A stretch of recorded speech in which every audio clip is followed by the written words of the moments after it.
ABN వీక్షకులందరికీ శుభాశీస్సులు. సహజ సిద్ధంగా ఒక గృహ నిర్మాణం చేసేటప్పుడు మొట్టమొదటిగా మనం కట్టుకునేటువంటిది సింప్లెక్స్ కట్టుకుంటున్నామా, లేకపోతే డూప్లెక్స్ కట్టుకుంటున్నామా, లేకపోతే గ్రౌండ్ ఫ్లోర్ నుండి ఫస్ట్ ఫ్లోర్ వరకు స్టెప్స్ పెట్టుకొని ఫస్ట్ ఫ్లోర్ నుండి డూప్లెక్స్ లాగా చేసుకుంటున్నామా. అలాంటి కండిషన్లో మనం ఆయన్ లెక్క అనేటువంటిది ఏ విధంగా తీసుకుంటున్నాం. డూప్లెక్స్ అనేటువంటిది మొత్తం కూడా మనం నిర్మాణం అనేటువంటిది చేసుకుంటాం. సహజంగా డూప్లెక్స్ అంటే లోపల మెట్లు రావటం అనేటువంటిది అందరికీ తెలిసిందే. సింప్లెక్స్ అంటే ఇంటికి బయట వైపు మెట్లు వస్తాయి అనేటువంటిది అందరికీ తెలిసిందే.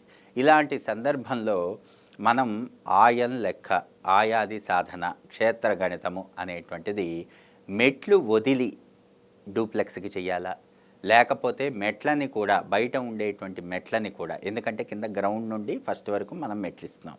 అలాంటి కండిషన్లో ఈ మెట్లు కూడా డూప్లెక్స్ అనేటువంటిది పైన జరుగుతున్నాం కాబట్టి, అంటే నెట్ యూజబుల్ ఏరియా అనేటువంటిది కింద గ్రౌండ్ ఫ్లోర్లో ఒకటి ఉండి పైన డూప్లెక్స్లో వచ్చేటప్పటికి నెట్ యూజబుల్ ఏరియా చేంజ్ అవుతుంది కాబట్టి దానికి ఆయన్ లెక్కలు కడుతున్నామా అనేటువంటిది ముఖ్యంగా మనం గుర్తుపెట్టుకోవాలి.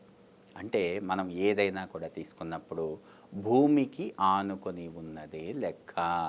ఎక్కడైతే మనం కిచెన్ పెడుతున్నామో, ఎక్కడైతే పూజ పెడుతున్నామో, ఎక్కడైతే హాలు, అదేవిధంగా బెడ్రూము, పిల్లల బెడ్రూము, అన్ని సౌకర్యాలతో మనం ఒక క్షేత్ర పదాన్ని నిర్ణయించేసుకుంటున్నామో అది మాత్రమే ఆయన్ లెక్కలోకి వస్తుంది.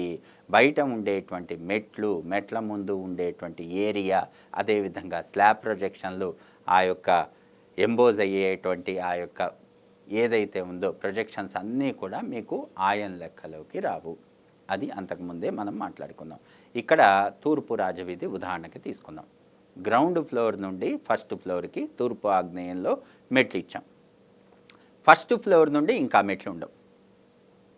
ఆ కింద గ్రౌండ్ ఫ్లోర్లో నుండి ఫస్ట్ ఫ్లోర్లోకి వచ్చేటువంటి మెట్లకి హెడ్ రూమ్ మాత్రమే మీకు ఫస్ట్కి సెకండ్కి మధ్యలో వస్తుంది.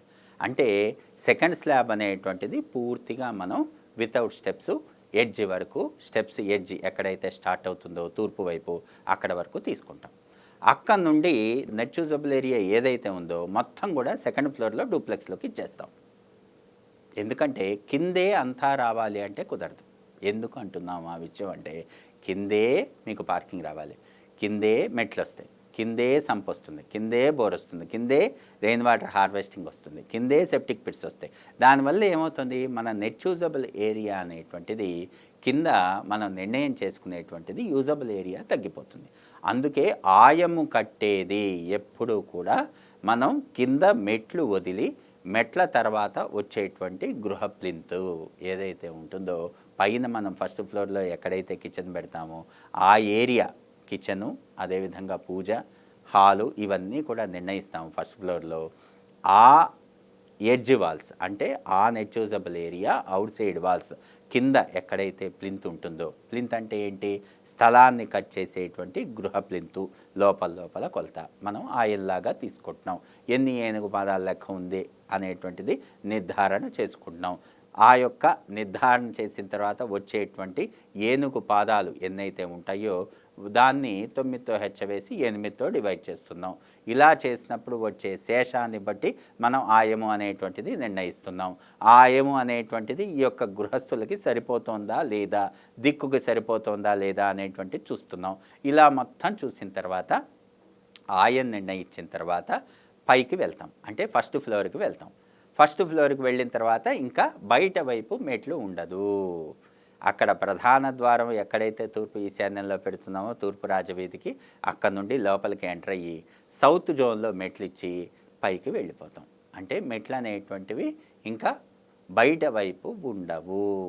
అంటే ఇది గ్రౌండ్ నుండి ఫస్ట్ వరకు సింప్లెక్స్, అక్కడ నుండి మనం డూప్లెక్స్ లాగా చేస్తున్నాం. ఇలాంటి కండిషన్లో ఆయం అనేటువంటిది మనం ఎప్పుడూ కూడా డూప్లెక్స్కి తీసుకోము. ఏదైతే ఉందో కింద గృహ ప్లింత్ స్థలాన్ని ఏదైతే కట్ చేస్తుందో, ఎక్కడి వరకు అయితే కట్ చేస్తుందో, ఆ యొక్క కాలమ్స్ ఎడ్జి ఏదైతే ఉందో, ఆ ప్లింత్ ఏదైతే ఉందో గృహ ప్లింత్, ఆ లోపల కొలత మాత్రమే ఆయంలోకి తీసుకుంటాము. ఇక్కడ చాలా ముఖ్యంగా గుర్తుపెట్టుకోవాల్సింది. చాలామందికి సందేహం ఏంటంటే, సెకండ్ ఫ్లోర్లో డిజైన్ చేసేటువంటి ఆ నెట్ యూజబుల్ ఏరియా కింద ఉండేటువంటి ఆ యొక్క స్టెప్స్ ఏరియాని కూడా కలుపుకుంటోంది కదా, అలాంటప్పుడు ఆయం మారుతుంది కదా అనేటువంటిది చాలామందికి సందేహం. ఇక్కడ అందుకే ఆయము అంటే ఏమిటి, గృహ ప్లింతు ఏదైతే స్థలాన్ని కట్ చేస్తుందో అక్కడ వరకే ఆయము. పైన మన వెసులుబాటు కోసం స్టెప్స్ హెడ్ రూమ్ని మనం మన నెట్ యూజబుల్ ఏరియాలోకి సెకండ్ ఫ్లోర్లో కలుపుకుంటున్నాం. అక్కడ మీకు కిచెన్ ఉండదు, పూజ ఉండదు, కేవలం bedrooms, attached toilets, living zone మాత్రమే ఉంటుంది. అలాంటి కండిషన్లో మనం ఎప్పుడూ కూడా పూర్తి స్థాయిలో ఇంటి నిర్మాణము, ఇంటికి కావలసినటువంటి అన్ని సదుపాయాలు అక్కడ ఉండదు, కేవలం పడుకోవటానికి మాత్రమే ఉంటుంది. పూర్తిగా కుశాగ్ర బుద్ధితో ఆమూలాగ్రం పరిశీలించి నిర్ణయం చేసుకుని చేయాల్సినటువంటి విధి విధానం. కాబట్టి ఒక సిద్ధాంతి మాత్రమే, సిద్ధాంతి అంటే ఎవరు, సిద్ధము అంతము రెండూ తెలిసినవాడు సిద్ధాంతి. అంటే మొదటి నుండి చివరి వరకు అంతా కూడా ఒక గైడెన్స్తో ఇచ్చి కంప్లీట్గా ప్లానింగు, వర్కింగ్ డ్రాయింగ్స్, శంకుస్థాపన దగ్గర నుండి గృహప్రవేశం వరకు తోడుగా ఉండేటువంటి వాడే ఒక సిద్ధాంతి.